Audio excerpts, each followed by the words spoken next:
गाजियाबाद मुरादनगर में सीएससी में 20 बेड का वार्ड और पैथोलॉजी लैब के उप मुख्यमंत्री ब्रजेश पाठक ने दी सौगात। लाभार्थियों को आयुष्मान कार्ड वितरित किए। 4 करोड़ रुपए की लागत के साथ योजनाओं का किया लोकार्पण। उसी के साथ योगी सरकार ने गिनाई योजनाएं। उप मुख्यमंत्री ब्रजेश पाठक आगमन पर सामुदायिक स्वास्थ्य केंद्र परिसर में गार्ड ऑफ ऑनर देते हुए सलामी दी। इसके पश्चात जिलाधिकारी राकेश कुमार सिंह ने उन्हें शॉल उड़ाकर एवं विक्रमादित्य सिंह मलिक मुख्य विकास अधिकारी ने पौधा भेंट कर सम्मानित किया। केंद्रीय राज्य मंत्री एवं स्थानीय सांसद जनरल विजय कुमार सिंह, राज्यसभा सांसद अनिल अग्रवाल सहित सभी विधायकों, भाजपा पदाधिकारियों, प्रशासनिक अधिकारियों को मुख्य चिकित्सा अधिकारी डॉक्टर भावतोष संखधर व अन्य विभागीय अधिकारियों ने सम्मानित किया। उन्हें उनका स्वागत करता हूं और मुझे आशा है कि जो एक का बड़ा स्वास्थ्य के लिए सरकार का एक खाका जो तैयार किया गया है, जिसमें हेल्थ और वेलनेस सेंटर है, जिसमें प्राइमरी हेल्थ सेंटर है, जिसमें सीएचसी है, उसके बाद डिस्ट्रिक्ट में हॉस्पिटल हैं, इन सबके विस्तारीकरण और उन्नयन का काम चलता रहेगा। हमारे जो भी स्वास्थ्य विभाग के और डॉक्टर आज मुरादनगर में नवनिर्मित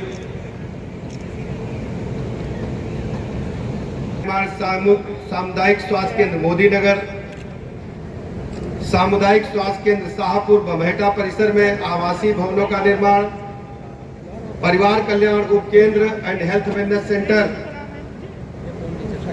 दीनानाथपुर, परिवार कल्याण उप केंद्र health and wellness centre Sikri कला, परिवार कल्याण उप केंद्र अमराला, परिवार कल्याण उप केंद्र रोरी, सामुदायिक स्वास्थ्य केंद्र मुरादनगर परिसर में पब्लिक हेल्थ यूनिट जैसे ढेर सारे नवनिर्मित कार्यों के लोकार्पण के शुभ अवसर पर हमारे बीच में उपस्थित हैं केंद्र में मंत्री, भारतीय जनता पार्टी के बहुत ही वरिष्ठ नेता जनरल वीके सिंह जी, राज्यसभा के सांसद आदरणीय अनिल अग्रवाल जी, पूर्व मंत्री हमारे मित्र माननीय विधायक आदरणीय अतुल गर्ग जी, माननीय विधायक आदरणीय सुनील शर्मा जी।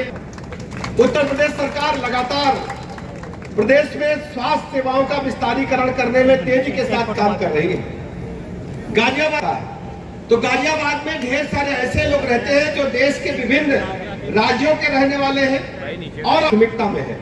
धीरे धीरे सभी सामुदायिक केंद्रों को हम और उच्चीकृत कर रहे हैं, प्राथमिक स्वास्थ्य केंद्रों को उच्च कर रहे हैं। और सबसे बड़ी बात है जो हेल्थ वेलनेस सेंटर, अभी तक केंद्र और सामुदायिक स्वास्थ्य केंद्र में लोग दौड़ते थे।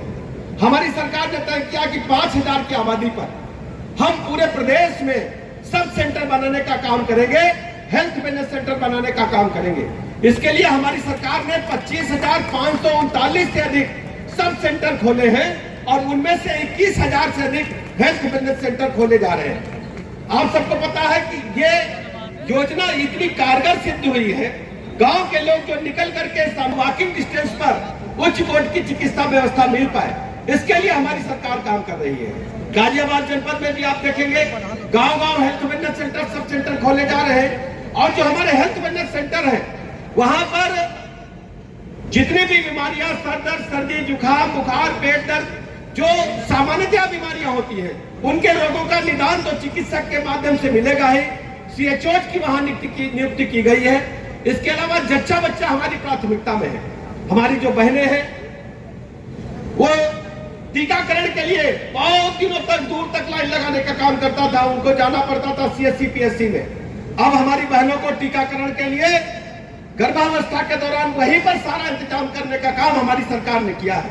और सबसे बड़ी बात बच्चों के लिए जो हमारे नवजात शिशु है, और मुझे बताने में प्रसन्नता है कि नवजात शिशु और जच्चा बच्चा को उच्च कोटि की चिकित्सा व्यवस्था उपलब्ध कराने का परिणाम यह है कि मातृ और शिशु जो मृत्यु दर है उसको कम करने में हमारी सरकार ने बड़ी कामयाबी हासिल की है। हमारा टारगेट है हम इसको पूरी तरह से भारत सरकार और जो WHO के आंकड़े वहां तक ले जाने का काम करेंगे। जो हमारे सीएचओ बैठे हैं उनको पूरी तरह से ट्रेन करके बैठाया गया है। वहां एनएम्स बैठी है। हमने एक छोटी पैथोलॉजी भी सभी sub centre health wellness centre पर चलाने का काम किया है, जिससे खून की जांच, पेशाब की जांच, अन्य जांचें हो सके। और एक सबसे बड़ी बात क्या थी, हमारी बहन गर्भावस्था के दौरान अल्ट्रासाउंड करने के लिए 9 महीने में 3-4 बार अस्पतालों के चक्कर लगाती थी। उनको बड़ी समस्या होती थी, बड़ी लंबी लाइन है, कहीं चिकित्सक नहीं है। और हमने स्टेट बैंक के सहयोग से एक ऐप तैयार किया है हमारी जो आशा वर्कर्स है जब गांव-गांव जाती है उनको पता चल जाता है किस बहन सेंटर में पास का जो अल्ट्रासाउंड प्राइवेट सेंटर है, ऐप के माध्यम से उनको एक बारकोड हम भेजते हैं। बारकोड में जैसे ही प्राइवेट अल्ट्रासाउंड सेंटर पर हमारी बहन जाएगी, चिकित्सक महोदय उसको बारकोड को स्कैन करेंगे, सरकार के खजाने से पैसा निकल जाएगा, लेकिन हमारी बहन को पैसा अब नहीं देना पड़ेगा किसी भी प्राइवेट अल्ट्रासाउंड सेंटर। जब इस योजना को हमने प्रारंभ किया 24 मई को, तो शुरुआती दौर में हमारे पास मात्र 300 अल्ट्रासाउंड सेंटर जुड़े थे। रोज 150 की संख्या जुड़ रही है। अगर हम परसों का आंकड़ा देखेंगे तो 1400 के लगभग सेंटर हमारे पास जुड़ चुके हैं, जो निःशुल्क हमारी बहन का अल्ट्रासाउंड करने का काम करेंगे और सरकार के खाते से पैसा कट जाएगा। धीरे धीरे संख्या तेजी के साथ बढ़ रही है। आज भी हो सकता है कुछ संख्या बढ़ी हो। हम धीरे धीरे सभी प्राइवेट अल्ट्रासाउंड सेंटरों को अपनी इस योजना से जोड़ करके अपनी बहनों को निःशुल्क अल्ट्रासाउंड की सुविधा उपलब्ध कराने का काम कर रहे हैं और हम तेजी के साथ चिकित्सा सुविधाओं का विस्तारीकरण करने का भी काम कर रहे हैं। मैं गाजियाबाद के इस कार्यक्रम में उपस्थित सभी आप सबका हृदय से आभार प्रकट करता हूं और भरोसा दिलाता हूं। जैसा कि अभी वीके सिंह साहब कर रहे थे, जनरल साहब और अग्रवाल साहब और त्यागी साहब बार बार कर रहे थे, जो हमारे छोटे भाई भी है, मित्र भी है, पुराना रिश्ता है, इनके बाबूजी की समय से हम लोगों का रिश्ता है त्यागी साहब से अच्छी तरह जानते, बार बार कर रहे थे। कोई नया अस्पताल खुल जाता तो अच्छा हो जाता, ट्रामा सेंटर मिल जाता तो अच्छा हो जाता। तो हम लोग 75 के 75 जनपदों में प्रयास कर रहे हैं कि हम क्रिटिकल केयर यूनिट खोलें।